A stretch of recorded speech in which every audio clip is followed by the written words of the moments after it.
আজ আমরা বিশেষভাবে সৌভাগ্যবান এবং সম্মানিত যে বাংলাদেশের তিনবারের নির্বাচিত প্রধানমন্ত্রী বীর মুক্তিযোদ্ধা শহীদ রাষ্ট্রপতি জিয়াউর রহমানের স্ত্রী বেগম খালেদা জিয়া আজ এখানে আমাদের মধ্যে উপস্থিত আছেন।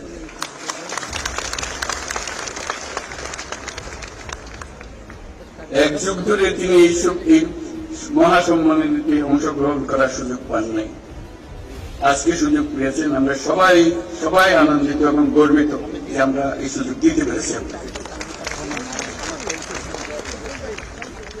শারীরিক অসুস্থতা সত্ত্বেও এই বিশেষ দিবসে সবার সঙ্গে শরীর খাওয়ার জন্য আপনাকে আবারও ধন্যবাদ। আমরা তার আশু রোগমুক্তি কামনা করছি এবং এই অনুষ্ঠান